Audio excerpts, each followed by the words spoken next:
चलिए भारत के इतिहास के एक ऐसे दौर में चलते हैं जहां एक संघर्ष 40 सालों तक चला और इसी संघर्ष ने यह तय किया कि मुगलों के बाद हिंदुस्तान की तकदीर कौन लिखेगा।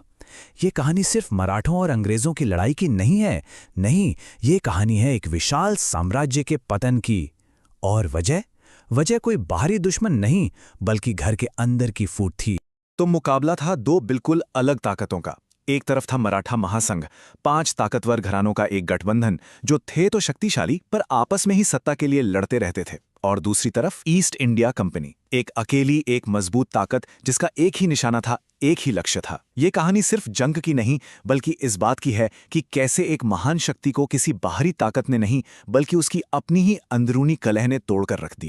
तो चलिए शुरू करते हैं पहले अध्याय से, एक विभाजित घराना।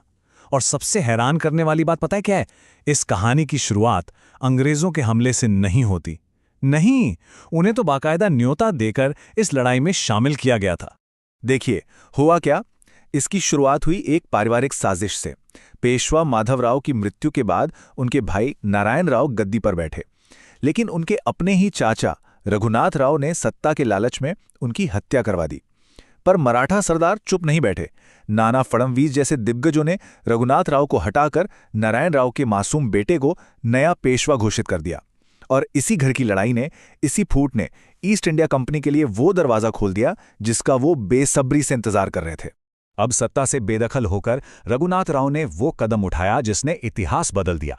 वो मदद के लिए सीधे अंग्रेजों के पास पहुंच गए और 1775 में सूरत की संधि पर दस्तखत कर दिए। सौदा बड़ा साफ था, अंग्रेज उन्हें पेशवा की गद्दी दिलवाएंगे और बदले में उन्हें सालसेट और बसीन जैसे अहम इलाके मिलेंगे। सोचिए, एक मराठा सरदार निजी फायदे के लिए अपने ही साम्राज्य का सौदा कर रहा था। और बस यहीं से पहले आंग्ल मराठा युद्ध की चिंगारी भड़क उठी। ये पहला युद्ध बड़ा ही उतार चढ़ाव वाला रहा। कभी अंग्रेज रघुनाथ राव का साथ देते तो कभी उन्हीं की ही बड़ी सरकार उस संधि को मानने से इनकार कर देती। लेकिन फिर आया वडगांव का मोड़, जहां मराठों ने यह साबित कर दिया कि उन्हें हल्के में लेना कितनी बड़ी भूल हो सकती है। उन्होंने अंग्रेजी सेना को ऐसा घेरा कि उन्हें एक शर्मनाक संधि पर दस्तखत करने पड़े। खैर, आखिरकार 1782 में सालबाई की संधि हुई और यह युद्ध बराबरी पर खत्म हुआ। सालबाई की संधि ने अगले 20 सालों के लिए शांति तो कायम कर दी, लेकिन एक बात साफ हो चुकी थी, युद्ध भले ही बराबरी पर छूटा हो, पर अंग्रेज मराठों की सबसे बड़ी कमजोरी, उनकी आपसी फूट को पहचान चुके थे। और ये वो दरार थी जिसका अंग्रेज भविष्य में पूरा फायदा उठाने वाले थे। 20 साल की इस खामोशी के बाद कहानी दूसरे अध्याय में दाखिल होती है, घातक सौदा। और यही वो मोड़ है जहां मराठों की अपनी ही आपसी रंजिश एक बहुत बड़ी, एक विनाशकारी भूल साबित होती है। तो सवाल ये उठता है कि अगर पहले युद्ध में मराठा इतने ताकतवर थे कि उन्होंने अंग्रेजों को रोक दिया, तो भाई 20 साल में ऐसा क्या हो गया कि पूरी बाजी ही पलट गई? इसका जवाब हैरानी की बात नहीं है, वही था आपसी लड़ाई का एक और भयानक दौर।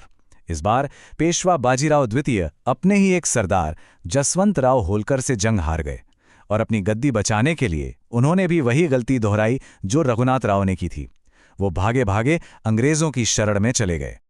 और यहीं पर अंग्रेजों ने अपना सबसे चालाक और सबसे खतरनाक हथियार इस्तेमाल किया, सहायक संधि। कहने को तो ये एक प्रोटेक्शन डील थी, पर असल में ये एक मीठा जहर था, एक सुनहरा पिंजरा।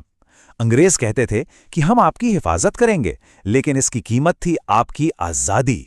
आपको उनकी सेना का पूरा खर्च उठाना पड़ता, अपने ही दरबार में उनके एक अफसर को बिठाना पड़ता, और आप किससे दोस्ती करेंगे किससे दुश्मनी, ये भी वही तय करते। यानी सुरक्षा के बदले संप्रभुता का सौदा। और पेशवा बाजीराव द्वितीय ने 1802 में बसीन की संधि पर दस्तखत कर दिए। यही था वो घातक सौदा। इस संधि से पेशवा ने अपनी ही राजधानी पूना में अंग्रेजी फौज को हमेशा के लिए तैनात करवा लिया, उनके खर्च के लिए अपने ही इलाके दे दिए और अपनी विदेश नीति पूरी तरह से अंग्रेजों के हवाले कर दी। बस उस एक दस्तखत ने मराठा साम्राज्य की आज़ादी को हमेशा के लिए अंग्रेजों के हाथ में गिरवी रख दिया। जाहिर है, इस संधि से दूसरे मराठा सरदारों जैसे सिंधिया और भोंसले में गुस्से की लहर दौड़ गई। उन्होंने अंग्रेजों के खिलाफ जंग छेड़ दी, लेकिन उन्होंने एक गलती कर दी। वो एक साथ मिलकर नहीं लड़े, और यही उनकी सबसे बड़ी भूल थी। अंग्रेजों ने इस फूट का पूरा फायदा उठाया और उन्हें एक एक करके हराया। नतीजा, भोंसले ने उड़ीसा का तटीय इलाका खो दिया और सिंधिया को दिल्ली और आगरा जैसे बेहद अहम शहर गंवाने पड़े। और अब कहानी अपने आखिरी और सबसे तेज अध्याय पर पहुंचती है, अंतिम पतन। ये वो दौर था जब कमजोर हो चुका मराठा महासंघ हमेशा के लिए खत्म हो गया। इस अंतिम अध्याय की जमीन तैयार की एक नए गवर्नर जनरल लॉर्ड हेस्टिंग्स ने।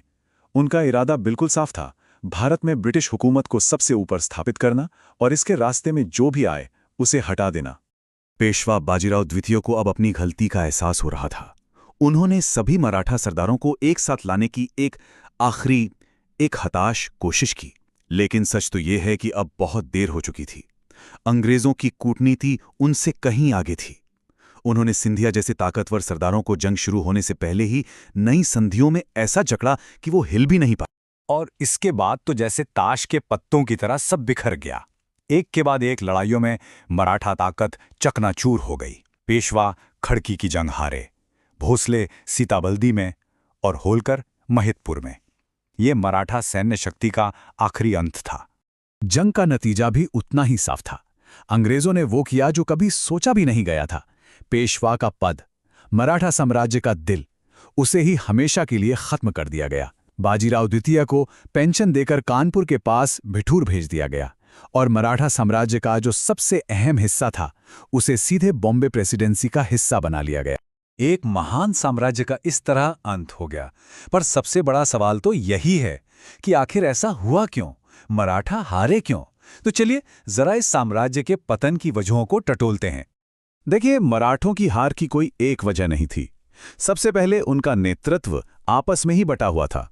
वो एक महासंध कम और एक दूसरे के दुश्मन ज्यादा थे। दूसरा, उनकी सैन्य तकनीक और रणनीति अंग्रेजों के मुकाबले पुरानी पड़ चुकी थी। तीसरा, उनकी अर्थव्यवस्था लूटमार पर ज्यादा निर्भर थी, स्थायी टैक्स सिस्टम पर कम।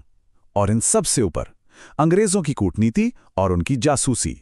उन्होंने मराठों की हर अंदरूनी कमजोरी का, हर दरार का फायदा उठाया और आखिरकार पूरे साम्राज्य को ही तोड़ दिया। साल था 1818, वो साल जब मराठा साम्राज्य का सूरज हमेशा के लिए डूब गया। इस साल के अंत तक मराठा साम्राज्य, जिसे कभी मुगलों का वारिस समझा जाता था, वो सिर्फ इतिहास के पन्नों में सिमट कर रह गया था। एक साम्राज्य खत्म हो चुका था और अब पूरे हिंदुस्तान पर एक नई ताकत का राज था, बिना किसी चुनौती के। और ये कहानी हमें एक बड़े सवाल के साथ छोड़ जाती है। इतिहास गवाह है कि बड़े बड़े साम्राज्य बाहरी हमलों से उतने नहीं टूटते जितने अंदर की दरारों से, अपने ही लगाए हजारों घावों से बिखर जाते हैं।